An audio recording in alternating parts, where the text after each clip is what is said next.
하나님의 다양함이라는 제목으로 함께 말씀을 나누겠습니다. 하나님의 모습이 다양하다는 게 아니라 하나님은 다양한 사람들을 부르시고 또 세우시고 일꾼으로 사용하신다라는 그런 말씀입니다. 오늘 우리 말씀을 통해서 하나님과 우리 인간과의 관계를 우리가 자존감이라는 관점에서 한번 살펴보기를 원합니다. 하나님과 우리와의 관계를 우리의 자존감에서 관계를 살펴보면 세 부류 정도로 살펴볼 수가 있는데, 여기 하나님이 계시고 이제 우리의 자존감이 어떤 모습으로 형성이 되느냐. 첫 번째는 낮은 자존감이 있습니다. 낮은 자존감. 하나님이 나를 여기시는 그 자존감보다도 더 낮게 여기는 자존감이 있어요. 그 다음에 건강한 자존감이 있습니다. 하나님이 우리에게 주시는 그 자존감을 거의 그대로 이렇게 갖는 분이 건강한 자존감. 그 다음에 너무 높은 자존감이 있습니다. 하나님은 이 정도 우리의 자존감을 주셨는데 너무 높이 설정을 해놓는 그런 자존감이 있습니다.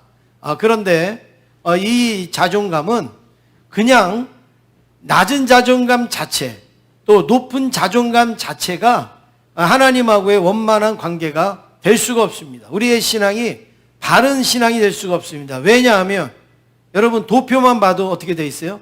삐뚤어져 있잖아요. 이 우리 낮은 자존감이나 높은 자존감은 그냥 하나님과의 나의 관계에서 그냥 쭉 이렇게 형성되어 있는 게 아니라 도표만 봐도 옆으로 이렇게 삐뚤어져 있죠. 그래서 이미 그 관계 자체가 삐뚤기 때문에 좋은 그 자존감이 형성이 될 수가 없습니다. 예를 들어서 여러분이 지금 앉아 계신 자리가 불편하신가요? 편하신가요? 편하시죠? 그런데 만약에 이 자리가 이렇게 삐뚤어져 있다고 생각해 보세요. 여러분 예배 시간 내내 어떻게 해요? 중심 잡느라 힘드실 거예요. 그리고 집에 가시면 막 몸살 나실 거예요. 내가 이렇게 왜냐하면 설정 자체가 삐뚤어지면 아무리 내가 똑바로 해도 힘들어요. 제가 운전을 예전에 할 때 그 사이클을 한번 타봤는데 그 사이클을 타고 왔는데 그렇게 팔이 아픈 거예요. 왜 이렇게 팔이가 아픈가? 그리고 봤더니 왜 그러냐? 이 핸들이 이렇게 틀어져 있었던 거예요. 핸들이 틀어져 있는 걸 제가 똑바로 운전을 하려니까 어떻게 합니까? 이게 삐뚤어 가잖아요. 그러니까 저도 모르게 힘을 주는 거예요. 한쪽으로 힘을 주는 거예요. 그러니까 어깨가 그렇게 아팠던 것이죠. 여러분 우리의 자존감도 마찬가지예요. 하나님하고 나하고 똑바른 자존감이 되어져 있으면 여러분 우리가 살아가는데 별로 신경 쓸 일이 별로 없어요. 그런데 낮은 자존감이 되든 높은 자존감이 돼서 하나님과 나의 관계가 이렇게 삐뚤어지면 나도 모르게 힘을 주기 때문에 굉장히 어렵고 힘듭니다. 그래서 낮은 자존감이 있으면 어떤 일이 일어나는가? 거기에는 이런 일이 일어나요. 열등감 이런 게 나오죠. 그 다음에 패배의식 이런 것들, 소외감, 그리고 피해의식, 그다음에 분노감 이런 것들이 나오는 거예요. 막 분노감 이런 것들이 있어요. 여러분 열등감이나 피해의식이나 이런 것이 많은 분들은요 자존감이 너무 낮은 거예요. 주변에서 어떻게 나를 많이 힘들게 하는 게 아니라 내 자존감이 너무 낮은 거예요. 낮으니까 뭘 하면은 저 사람들만 시키고 나는 안 시키고 이런 열등감, 나는 어디 가도 나는 대접도 못 받아 이런 피해의식, 그리고 나는 소외감 이런 것들을 쭉 느끼는 거예요. 그 다음에 건강한 자존감을 가진 사람들은 어떤 하나님과의 관계가 이렇게 올바로 돼 있기 때문에 어떤 현상이 일어나느냐? 은혜의식이 나옵니다. 그리고 감사의식이 나옵니다. 뭘 조금만 해도 은혜. 조금만 해도 이건 감사예요, 감사. 그 다음에 뭐예요? 어떻게 내가 섬길까? 내가 어떻게 또 헌신할까? 그리고 또 어떻게 내가 순종할까? 이런 어떤 모습들이 나오게 되는 거죠. 그리고 너무 높은, 어느 정도로 높은 거는 괜찮은 거죠. 근데 너무 높다, 자존감이 너무 높다. 그런 사람들은 여러분들도 다 예상되는 현상이 일어납니다. 교만함이 나타납니다. 교만함이 나타나. 그리고 다른 사람보다 내가 우월하다. 그리고 내가 특권이 있다. 뭐 이런 어떤 현상들이 일어나죠. 그렇게 되다 보니까 어떻게 합니까? 다른 사람을 막 무시하게 되는 거예요. 저 사람은 없는데, 저 사람은 뭐 약한데, 이러면서 무시하고, 그러다가 보니까 행동이나 말이나 전부 뭐 경솔하게 나오는 거죠. 여러분은 이 세 가지 중에 어디에 속한다고 생각하십니까? 열등감, 피해의식, 소외감 이런 데 많이 빠져 있습니까? 아니면 교만함과, 아니면 특권의식과 우월주의와 경솔함과 무시함에 많이 있습니까? 아니면은 나는 은혜가 넘쳐, 감사가 넘쳐, 나는 하나님 앞에 순종하고 있어.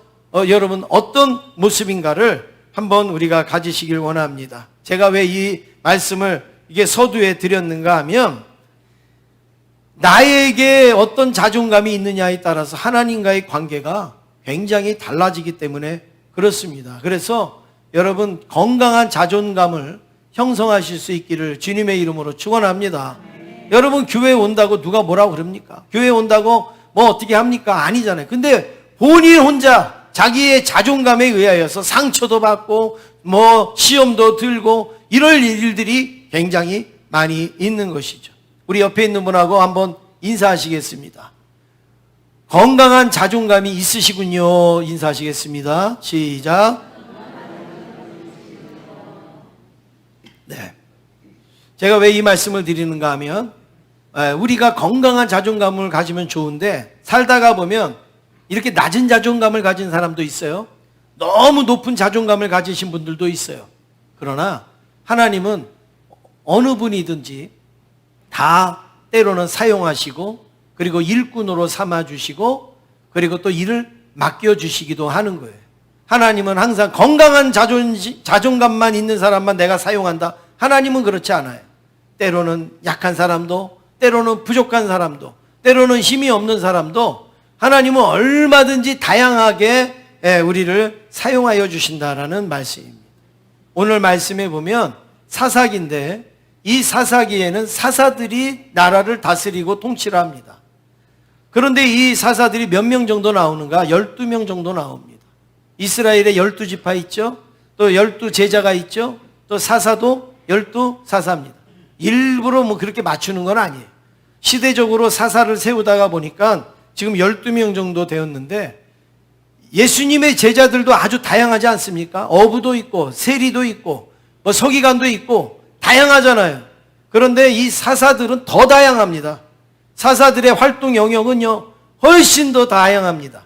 그런데 하나님은 이들을 사용하셔서 이스라엘 백성을 구원하기도 하시고, 또 이스라엘 백성들에게 은혜도 주시는 그 모습을 우리에게 보여주고 있습니다. 그래서 하나님의 다양함인데, 첫 번째로 좋은 환경에서 사는 사람이 있어요.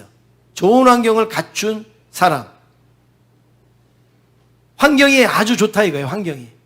일본의 오사카라는 그 마을은 장수 마을로 유명하죠. 그래서 그 마을에는 전부 뭐 90세, 100세 막 이렇게 장수하는 분들이 많은 동네였습니다. 그런데 최근에 와서는 그 통계가 많이 바뀌어지고 있습니다. 40대, 50대가 많이 죽는다는 거예요. 오사카 마을에. 40대, 50대가 많이 죽는다. 왜 많이 죽느냐? 환경이 바뀌었기 때문에. 그 식생활 환경이 바뀌었다는 거예요. 그 식생활 환경이 서구화로 바뀌니까 일찍 죽는 사람들도 많이 나왔다는 거죠.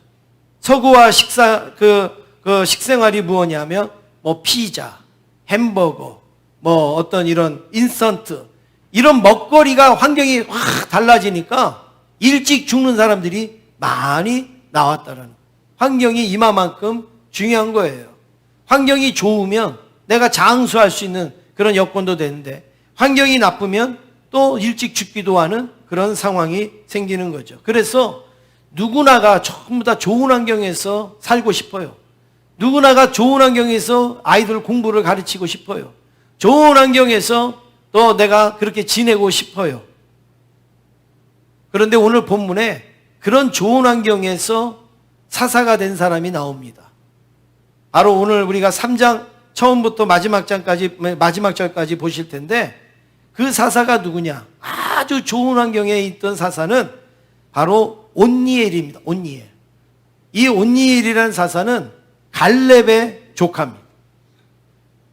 이 갈렙의 조카 온니엘이 얼마나 그 좋은 환경에 있는가. 우리 9절 말씀 같이 읽겠습니다. 9절입니다. 시작.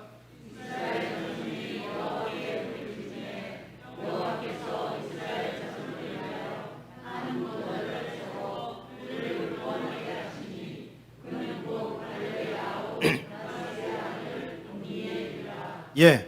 지금 이스라엘 백성들이 아주 어려워졌어요. 그래서 하나님 앞에 우리를 구원해달라고 기도하니까 하나님이 한 구원자를 세워줬다. 이게 사사를 세웠다라는 말씀인데 그 사람이 누구냐면 바로 갈렙의 아우 그나스의 아들 온니엘이라. 그러니까 온니엘이에요. 앞에 많이 붙었는데 온니엘인데 온니엘이 누구냐? 여기에 보니까 여러분 이 내용이 이게 해석이 어려운 부분입니다. 그래서 지금까지 이 두 가지 해석이 나와요. 어느 게 옳은지는 정확히 몰라요. 그런데 우리가 이제 심중에 어느 게 옳겠다 생각을 하는데 여기 보세요. 갈렙의 아우 그나스의 아들 온니엘이다. 이거를 어떻게 읽느냐에 따라서 갈렙의 아우가 될 수도 있고 동생이 그렇죠. 갈렙의 아우라 그랬으니까 갈렙의 아우인데 그가 아우 누구냐? 그나스의 아들 온니엘이라 이렇게 얘기하는 거예요. 그러니까 갈렙의 아우인데 그나스의 아들 온니엘이다. 그러니까 온니엘은 갈렙의 사촌 동생이다. 이렇게 해석을 할 수가 있고 또 하나는 뭐냐면 갈렙의 아우 그나스의 아들 온니엘. 그렇죠? 갈렙의 아우 그나스. 갈렙의 아우 그나스의 아들 온니엘. 그러면 뭐가 되는 거예요? 조카가 되는 거예요. 조카가. 그래서 이 온니엘이 사촌 동생이라고 해석이 되기도 하고 그리고 조카라고 해석이 되기도 하는데 제가 오래전에 이 설교를 할 때는 사촌 동생이라 제가 이렇게 말씀을 드렸던 기억이 나요. 그런데 제가 오늘 말씀을 준비하면서 보니까 사촌 동생보다는 조카가 더 맞겠다. 왜냐하면 나중에 이 갈렙의 아들하고 이 온니엘의 이 딸하고 결혼을 시키거든요. 그러는 걸 보면 나이가 한참 이제 밑이잖아요. 그러니까 조카가 더 맞겠다 이런 생각. 그래서 성경을 이렇게 해석하시는 분들 보면 어떤 분은 조카라고 말하기도 하고 어떤 분은 사촌 동생이라 이렇게 말씀을 하기도 하는데 여러분 중요한 거는 아니에요. 그게 뭐 조카든 사촌 동생이든 중요한 거는 갈렙의 가문이라는 거예요. 갈렙의 가문. 갈렙과 같은 환경에 있는 그 사람이라는 것인데 갈렙이 누굽니까? 광야 생활을 할 때 여호수아와 그 광야 생활을 아주 은혜롭게 이끌었던 사람이 바로 갈렙이잖아요. 그리고 이 갈렙이 가나안 땅에 들어갈 때도 믿음으로 헤브론 땅을 그렇게 정복하지 않습니까? 그래서 이 갈렙은요 항상 앞에 명품이라는 단어가 들어가요. 명품 신앙, 명품 인격, 그리고 명품 인생. 이 갈렙은 그 앞에 명품이라는 게 들어가요. 우리가 과일도 좋은 과일은 명품 과일 뭐 이렇게 하잖아요. 그렇듯이 이 갈렙도요 명품이라는 단어가 막 붙어요. 야, 저분은 명품 신앙이야, 명품 인격이야 이렇게 들어가요. 그런데 이 갈렙이 유다 지파인데 이 갈렙이 유다 지파로 인하여서 유다 지파가 명품 지파가 된 거예요. 갈렙의 믿음 때문에. 갈렙을 소유했다. 갈렙 보유국. 요즘 우리 그런 말 많이 하잖아요. 예, 갈렙 보유 지파예요. 그래가지고 명품 지파가 됐는데 갈렙으로 인하여서 그 유다 지파는요 완전히 그 12지파 중에서 아주 명품 지파가 됐어요. 그런 좋은 환경에 누가 나왔느냐? 온니엘이 나온 거예요. 온니엘. 그러니까 어딜 가도 명품 신앙, 어딜 가도 명품 인격 이런 가운데서 온니엘. 그러니까 이 온니엘이라는 사람은 아주 뛰어난 환경 속에서 사사가 된 것이죠. 이렇게 좋은 환경에서 하나님의 일꾼으로 나올 수도 있습니다. 그런데 우리 한국교회 초창기를 보면 여러분 우리 한국교회 초창기는 환경이 좋지 않았습니다. 굉장히 어려웠습니다. 교회가 몇 군데 없었죠. 많지도 않았어요. 그래서 교회를 가려면 산을 몇 개 넘어서 가기도 하고 막 물을 건너서 가기도 하고 그래야 되잖아요. 또 목회자가 많지도 않았어요.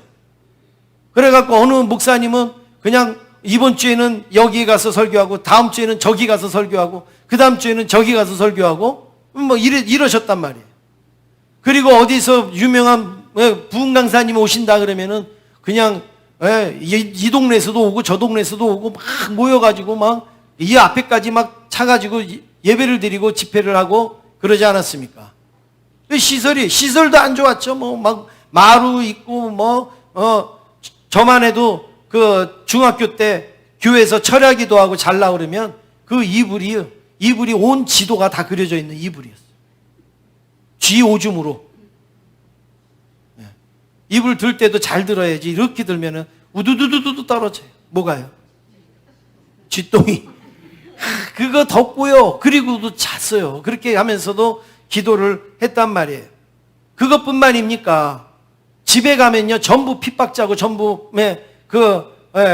박해고 그랬잖아요. 막 교회 간다고 막 머리 자르고 막 종아리 때리고 막 집 내쫓고, 여러분 이런 일들이 얼마나 많이 있었습니까? 그래서 신앙생활을 제대로 하려면 혹독한 대가를 치러야지 신앙생활을 했었을 때가 얼마 전까지 그랬어요. 그런데 오늘은 어떻습니까? 뭐 개인적으로 오늘날에도 어려우신 분들이 있겠지만 대체적으로 전반적으로 보면 여러분 신앙생활 하기가 너무나 좋은 시대 아닙니까? 눈만 들으면 교회가 있어요. 좋은 교회가 여기저기 다 있어요. 또 좋은 목사님들, 훌륭한 목사님들 여기저기 많이 있습니다. 그리고 내가 관심만 가지면 기독교 문화도 많고, 그리고 기독교 서적도 많이 읽을 수 있고, 좋은 영상, 설교 영상, 찬양 영상 여러분 얼마나 많이 볼 수가 있습니까? 그리고 유익한 프로그램도 굉장히 많이 있습니다. 그것뿐입니까? 우리는 예수 안에서 구원을 받은 사람이기에 우리도 지금 이 구원받았다라는 것만으로도 우리는 아주 좋은 환경에, 믿음의 환경에 놓인 줄로 믿습니다. 그래서 우리는 어때요? 내가 은혜 받기보다는 은혜의 축복이 흐르게 하여 주세요. 우리가 비전을 삼고 우리 교회가 어떻게 은혜의 축복을 흐르게 할까? 그렇게 기도하지 않습니까? 이게 다 좋은 환경이라고 여길 수가 있습니다. 사랑하는 성도 여러분, 우리의 신앙생활에 좋은 환경이라고 여겨지시면 여러분 마음껏 하나님을 섬기고 그리고 주님 사랑하실 수 있기를 간절히 원합니다. 두 번째는 약점이 많은 사람도 있습니다. 약점이 많은 사람. 하나님은 장점이 많은 사람만 사용하시지 않습니다. 하나님은 괜찮은 사람만 쓰시지 않습니다. 약점이 많은 사람들도 얼마든지 하나님의 도구로 사용을 하십니다. 성경에 나오는 사람들 보면 장점을 사용하신 것보다 약점을 사용하신 사람들이 훨씬 더 많습니다. 부족한 사람들을 사용하신 일이 훨씬 더 많다는 거예요. 비록 그 사람들이 약하고 부족하더라도 죄인을 졌다 할지라도 하나님은 고치시고 또 세우시고 변화를 시켜서 하나님은 그 장점을 이용해서 하나님의 일을 이루신 것이죠. 그래서 우리가 무슨 찬양을 부릅니까?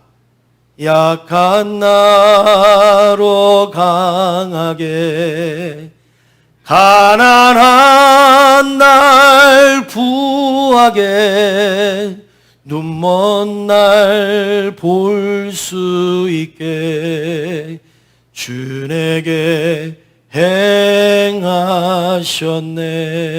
행하셨네. 할렐루야. 예, 약한 나를 어떻게 해요? 강하게. 그리고 가난한 나를 어떻게 해요? 부하게. 눈먼 나를 볼 수 있게 하나님이 고치시고 하나님이 채우시고 하나님이 세워주셔서 주님의 일을 하게끔 만들어 주신단 말이죠. 오늘 말씀에 보면 온니엘처럼 좋은 환경에 있는 사사도 있었지만 아주 약한 사람도 있었습니다. 두 번째 사사로 에웃이라는 그런 사사가 나오는데 15절 말씀 같이 읽겠습니다. 15절입니다. 시작.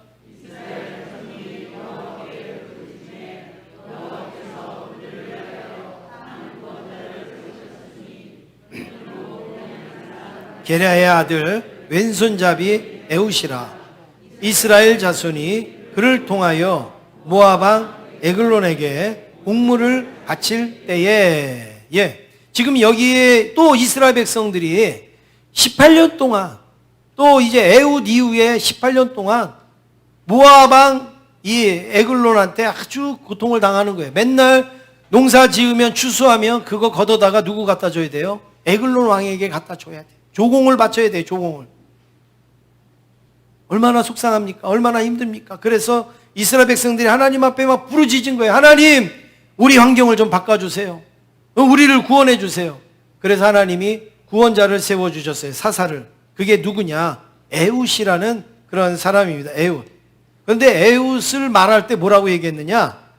베냐민 사람, 그렇죠? 게레아의 아들 왼손잡이 에웃이라 이랬어요. 베냐민 사람, 게레아의 아들 왼손잡이 에웃이라. 이 에웃의 특징이 뭐냐? 왼손잡이라는 거예요. 왼손잡이. 왼손잡이가 에웃의 특징이에요. 아니 뭐가 그게 이렇게 중요하냐? 오른손잡이면 뭐하고 왼손잡이면 뭐하냐? 여러분, 왼손잡이라 이 얘기는 에웃은 굉장히 약한 사람이다 이 얘기예요. 아니 왼손잡이가 왜 약하죠? 왼손잡이가 운동도 잘하고 머리도 좋고 뭐 다 좋은데 왜 약하죠? 이 사각 깎는 것만 좀 이상해서 그렇지. 왼손잡이가 왜 뭐가 약하죠? 여기서 왼손잡이라는 게 왜 약하냐 하면, 여러분 원문에 보면 왼손잡이라는 이 뜻은 오른손이 묶여 있다 이거예요.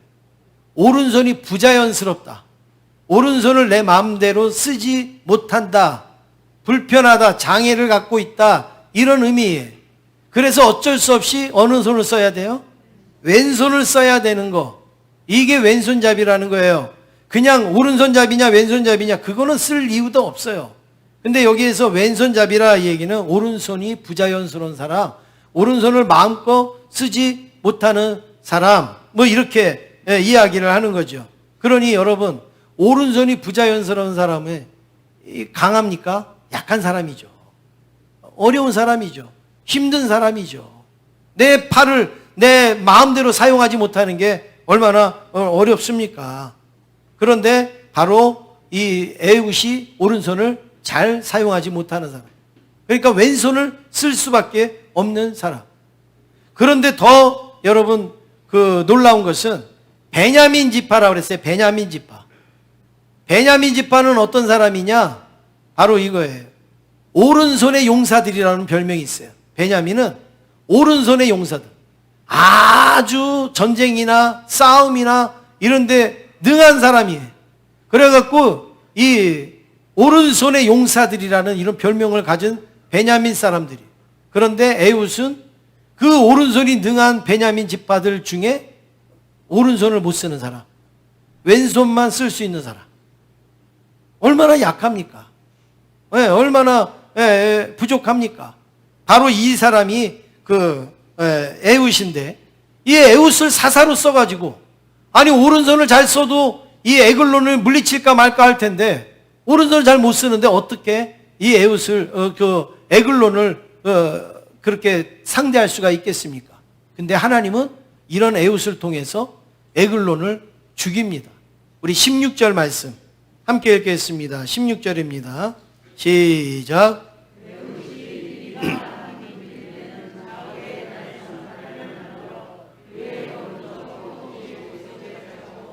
에웃이 이제 에글론에게 조공을 바치러 갑니다. 백성들에게 이제 막 걷어가지고 그거 바치러 갑니다. 그런데 에웃이 뭘 만드느냐? 칼을 만들었다래. 좌우의 날성칼. 아주 예리한 칼을 만들었는데 그 크기가 어느 정도 되느냐? 한 규빗 정도 된다. 여러분 한 규빗이 얼마인지 아시죠? 이 팔꿈치에서부터 손끝까지의 길이가 한 규빗이죠. 대부분. 뭐 정확하지는 않지만 그 정도 한 45cm에서 50cm 이렇게 이야기를 합니다. 그러면 여러분 이 정도 칼을 가지고 왕을 만나러 가면 여러분 이 칼이 큰 칼이에요? 작은 칼이에요? 예? 큰 칼이죠. 다른 나라의 왕을 만나러 갈 때 여러분 면도칼 하나도 가져가면 안 되겠죠? 바늘 하나도 가져가면 안 되겠죠? 예. 그런데 지금 에훗은 에글론 왕을 만나러 가면서 한 규빗 되는 칼을 만들었다는 거예요. 그리고 이 칼을 어디다 찾느냐? 여기 보시면 오른쪽 허벅지 옷 속에다 찾다 그랬죠. 오른쪽 허벅지 옷 속에다가. 대부분 여러분 칼은 어디다 찰까요? 오른손 잡이다 했을 때 칼은 어디다 찹니까? 예? 오른쪽이요? 여기다 차면 어떻게 이렇게 꺼내야 되는데 이렇게 꺼내면 팔 부러지죠. 이렇게 하다가 이쪽에 딱 차야 딱 잡고 샥 이렇게 빼잖아요. 그리고서 이렇게 싸우잖아요. 대부분은 왼쪽에다가 칼을 차게 돼 있어요. 그런데 에훗은 오른쪽 허벅지에다가 칼을 찼어요. 그리고서 왕을 만나러 왔다고 들어가는 거예요. 그러니까 검문을 하겠죠? 안에서 검문을 하는데 검문하는 사람들이 어떻게 검문할까요? 왼쪽만 보는 거예요. 왼쪽만. 왼쪽에 칼이 있나 없나만 보는 거예요. 왜냐하면 대부분 이렇게 칼은 왼쪽에 차니까. 그런데 에훗은 왼손잡이니까 어디에다 차야 돼요? 오른쪽 옷 속에다가 허벅지에다가 그걸 차니까 거기 검문이 안 된 거예요. 여러분, 하나님은 이렇게 쓰셔요. 그래서 에훗이 이제 오른쪽에 차고 딱 들어가서 왕이여, 제가 왕하고 긴밀히 할 얘기가 있습니다. 그랬더니 이 왕이 다 나가라. 그랬을 때 이 에훗이 이 왼손으로 그 칼을 빼가지고 그리고 가서 찔렀다.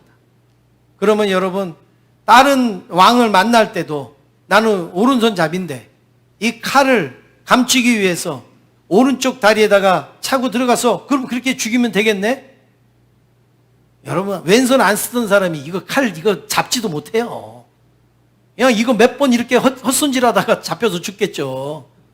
근데 에훗은 왼손을 쓸 수 있으니까 자신 있게 그렇게 해서 에글론 왕을 찔러 죽일 수가 있었던 것이죠. 여러분, 그렇습니다. 누가 봐도 에훗은 뭘 어떻게 할 수 있을 것 같지가 않아요. 자기 하나 돌보는 것도 힘들 것 같아요. 그런데 에글론 왕을 물리치는데 아주 적절하게 쓰임을 받았다는 겁니다. 하나님은 이렇게 약점이 많은 사람도 들어서 장점으로 활용하시는 것이죠. 옆에 있는 분하고 인사하시겠습니다. 하나님은 당신의 약점도 사용하십니다. 인사하겠습니다. 예, 약점을 하나님은 고치십니다. 변화시킵니다. 세워주시고 바꿔주십니다. 세 번째로 환경을 뛰어넘는 사람들이 나옵니다. 오늘 세 번째 사사가 나오는데 온니엘, 에훗, 그 다음에 세 번째 사사는 삼갈입니다. 삼갈. 31절, 우리 뒤로 가셔서 31절 함께 읽겠습니다. 시작.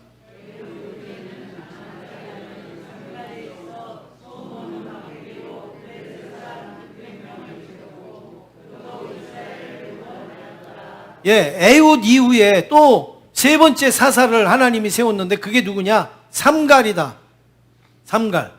이 삼갈이라는 이름은요, 특이한 이름입니다. 대부분 이 이름은 이스라엘식 이름이어야 돼요. 이스라엘 사람들이니까 갈렙, 온니엘, 그거 다 이스라엘식 이름이에요. 근데 삼갈은 가나안식 이름이래요. 가나안식 이름. 그러면 이름이 가나안식이다. 그러면은 여러분 어떤 의미가 있는 거죠? 부모님이 가나안 사람이든, 그렇죠? 아니면 가나안의 영향을 많이 받았든, 예, 이렇게 생각할 수 있잖아요. 그러니까 정통 이스라엘 백성은 아닌 것 같은 거예요. 그러니까 여러분, 이스라엘 민족이요, 이방인이다 이러면요, 어디 가서 명함도 못 내미는 거 여러분 다 아시잖아요. 근데 지금 삼갈이 이스라엘의 사사가 되면서도 가나안식 이름을 가지고 있다. 그러면 누가 인정을 해주겠어요? 그런데 더 재밌는 거는 이 삼갈이 블레셋 사람을 물리쳤는데 600명을 물리쳤는데 뭘로 물리쳤다고요? 소모는 막대기로. 소모는 막대기로. 여러분, 소모는 막대기로 이 삼갈이 물리쳤다. 그러면 삼갈은 뭐 하는 사람이었을까요? 소모는 사람? 네. 다윗이 물맷돌로 양을 쳤죠. 예, 그러면은 다윗은 물맷돌 던지는 사람입니까? 뭐예요? 양을 치는 사람이에요. 그러면 삼갈이 소 모는 막대기를 가지고 다녔다 그러면 소 모는 사람이다고 이렇게 말할 수 있어요? 뭐예요? 소를 왜 모냔 말이에요. 왜? 소를 왜 몰아요? 밥 갈려고, 농사 지으려고, 그렇죠? 아니 그러려고 소를 몰지. 여러분 소를 왜 몰고 다녀요? 왜 불띠 끼고 왜 합니까? 그거는 농사 짓기 위해서. 그러니까 이 삼갈은 그냥 평범한 농부의 농부. 그냥 농사 짓는 사람인데, 아니 사사로 세워가지고 무슨 나라를 지키겠다고, 무슨 나라를 위하겠다고 그렇게 하겠냔 말이에요. 이 소모는 막대기만 봐도 농부라는 거 어떻게 아니냐면, 여러분 예전에 저는 이제 서울에서 학교 다녔는데, 서울에 보면 학교가 많잖아요. 그냥 뭐 이 학교 저 학교가 많으니까 맨날 싸움을 많이 합니다. 패싸움을 많이 합니다. 니네 학교가 좋으냐 우리 학교가 좋으냐 이러면서 패싸움을 많이 합니다. 그러면 패싸움을 하면 이 학교가 어떤 학교인지, 이걸 우리 제천에는 뭐 한 4-5개 되니까 그럴 일도 별로 없는데, 서울 가면 막 수십 개 학교가 바로 옆에 막 이렇게 막 있으니까 싸움을 많이 해요. 그러면 싸우면 이 학교가 어떤 학교인지 그 싸우는 이 무기만 봐도 알 수 있어요. 무기만. 막 벤치, 드라이버 막 이런 거 갖고 나와서 싸우는 친구들은 어느 학교일까요? 왜? 공업고등학교 학생들이에요. 네, 맨날 그거 만지다니까 그거 가지고 싸워요. 그런데 막 삽자루, 호미 막 이런 거 들고 나오는 학생들은 어딜까요? 뭐 농고 뭐 이러죠. 그럼 인문계는 뭘 들고 나올까요? 그냥 옆에 있는 돌멩이, 벽돌 뭐 이런 거 막 들고 그냥 막 나오는 거죠. 그런데 재밌는 거는 이제 우리가 이렇게 얘기를 했어요.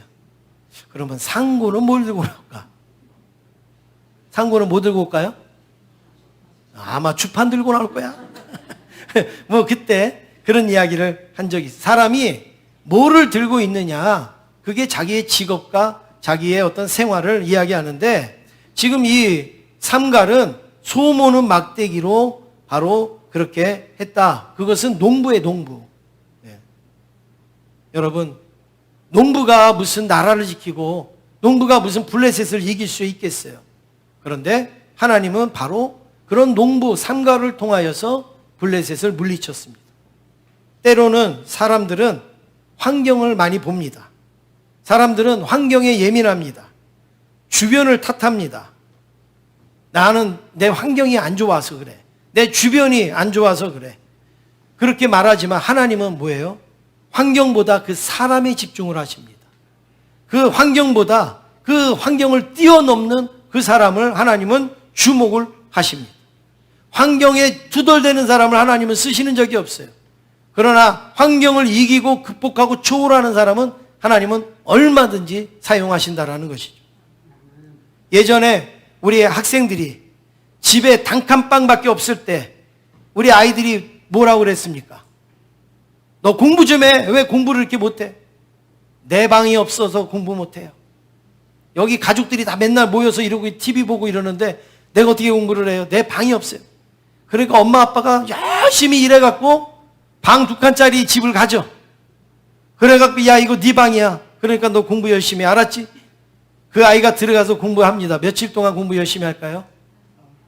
보름. 15일 열심히 합니다. 와 여기 내 방이야. 그리고서 막 가서 공부. 그런데 15일 지나면 이제 그 다음부터 공부 안 해요. 나와갖고 또 텔레비전 보고 나와서 또 놀고 야 네 방 들어가서 공부하라니까 아유 잠깐만 쉬었다가 아유 이러면서 공부 안 해요. 그러다가 또 좀 지나서 너 왜 공부 안 해? 네 방도 있고. 그런데 책상이 없어서 나 허리 아파서 못하겠어. 둘은 엎드려 갖고 하려니까 얼마나 힘들어. 나 책상 사주면 공부 열심히 할게. 그래갖고 또 엄마가 보르네오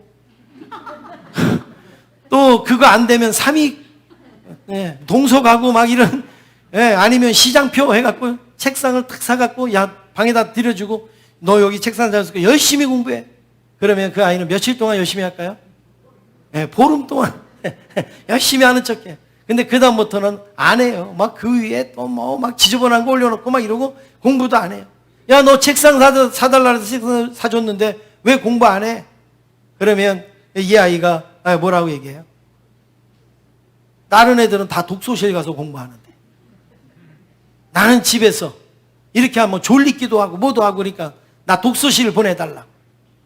그러면 또 돈을 모아갖고 야 이거 한 달치 독서실비야. 그래갖고 독서실 가갖고 딱 하면 며칠은 열심히 가요? 보름 열심히 가요. 그리고 그 다음부터 안 가요. 아유 독서실 갈까 애들이 뭐 떠들고 뭐 하고 막 그러면서 또 안 가요. 이거 다 여러분 얘기예요. 우리들 얘기예요. 요즘 아이들은 어떻습니까? 내 방도 있어요. 내 책상도 있어요. 또 독서실도 가요. 뭐 인강도 들어요. 이것저것 다 해요. 그런데 요즘 아이들은 어디 가서 공부할까요?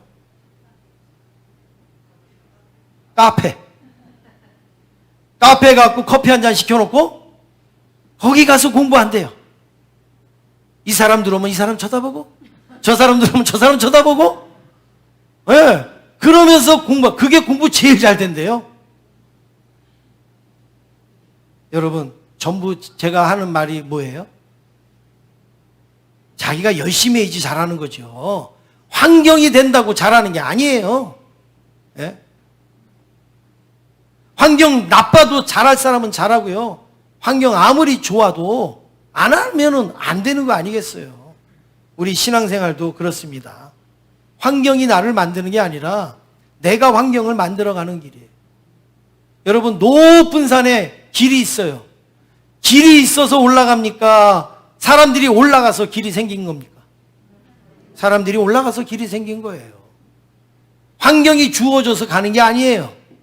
우리가 환경을 뛰어넘으니까 환경이 따라오게 되는 것이죠. 사랑하는 성도 여러분, 내가 농부든 내가 장사를 하든 내가 뭘 하든 하나님이 나를 부르시면 그 환경을 뛰어넘어서 하나님의 일을 할 수가 있는 거예요. 주의 일을 할 수가 있단 말입니다. 제가 몇 번 말씀을 드렸던 그 옛날에 그 학생부 부장님이었던 그분은 지금은 장로님인데 이 강직성 척추염이 이 목에서부터 무릎까지 있어갖고 완전히 콘크리트로 이렇게 붙여놓은 것 같은 그런 이 자세예요. 그러니까 앉지도 못하고 뭐 두루눕지도 못하고 이렇게 그냥 로봇가 걷는 것처럼 이렇게 걸어요. 누가 옆에서 불러도 이렇게 돌아야 돼요. 그런 분이 살기가 얼마나 힘들겠어요. 그래서 니약 하나 가지고서 뭐 여름에는 수박, 뭐 참외, 뭐 겨울에는 귤 이런 거를 그 시장 입구에다 놓고서 그리고 파시는 분이에요. 그런데 이분은요 저녁 늦게까지 그거 떨이까지 다 해갖고 다 팔면은요 그 밤 늦게도요 교회를 와갖고 기도하세요. 오늘 이 물건을 다 팔게 해주신 하나님 앞에 너무 감사하다 그러면서 그렇게 기도를 하세요. 그 몸을 이끌고 그 교회가 이렇게 언덕에 있는데 거기를 올라와서 기도를 하고 가시고 그리고 그 다음날 새벽에 또 나오시고 그런데 어느 날은요 대낮에 교회를 오시는 거예요. 아니 그래서 집사님 오늘 장사 안 하세요? 오늘 사과 안 파세요? 단속반한테 걸려갖고요 다 뺏겼어요. 단속반이 다 엎어놓고 갔어요. 얼마나 속상하겠어요. 다른 사람들은요 호루라기 불면 다 도망가는데 이분은 도망도 못 가요. 몸이 불편하니까. 그러니까 그냥 호루라기 단속 오면 다 뺏기는 거예요. 그리고 그냥 그렇게 되는 거예요. 그런데 어떻게 교회 오셨어요? 이참에 기도하는 거죠 뭐. 네. 딴 때는 이거 판이라 내가 기도도 못 하는데 이렇게 빡했을 때는 이참에 기도하는 거죠. 여러분 원망하면 얼마나 원망하고 불평하면 얼마나 불평할 수 있는 환경입니까? 그런데 다 판 날은 감사해서 하나님 앞에 기도하러 오고 뺏긴 날은 이참에 기도한다고 그리고 와서 기도 실컷 하고 그렇게 가신단 말이에요. 우리는 뭐라 그럽니까? 하나님 나 너무 바쁘니까 기도 못해요. 하나님 나 이거 다 뺏겼으니까 무슨 내가 기도할 맛이 납니까? 우리는 이러잖아요. 그런데 환경을 뛰어넘는 사람들이 있다는 거죠. 다윗도 시편 18편 29절에 보면 이런 고백을 합니다. 우리 같이 읽겠습니다. 시작. 내가 주를 의뢰하고 적군을 향해 달리며 내 하나님을 의지하고 담을 뛰어넘나이다. 예. 지금 다윗이 적군하고 싸우고 있어요. 그런데 그 앞에 뭐가 놓여 있어요? 뭐가 있어요? 담이 놓여 있어요. 담이. 뒤에서 적군이 따라와요. 그런데 앞에 뭐가 있어요? 담이 있어요. 그러면 어떡합니까? 이 상황은요, 어떻게 할 수가 없잖아요. 그런데 다윗은 어떻게 해요? 앞에 담이 있지만 낙심하지 않고 불평하지 않고 하나님을 의뢰하고 뛰어넘습니다. 나에게 불가능이라는 담이 있지만 하나님을 의뢰하고 뛰어넘습니다. 이 고백을 다윗이 하고 있는 것입니다. 사랑하는 성도 여러분, 우리 기왕에 예수 믿는 거, 여러분 우리의 환경과 우리의 상황도 뛰어넘으면서 믿을 수 있기를 주님의 이름으로 축원합니다. 이것 때문에 안 돼, 저것 때문에 못해, 이것 때문에 안 돼. 여러분 그렇게 우리가 하지 말고 그런 상황이면 그런 상황을 뛰어넘으면서 하나님을 섬기면 되지 않습니까? 그런 상황을 넘어가면서 하나님 믿으시면 되지 않겠습니까? 환경에 주저앉는 신앙이 아니라 환경을 뛰어넘는 신앙이 우리에게 필요한 것이죠. 옆에 있는 분하고 마지막으로 인사하겠습니다. 환경 탓하지 않겠습니다. 그렇게 한번 고백하시겠습니다.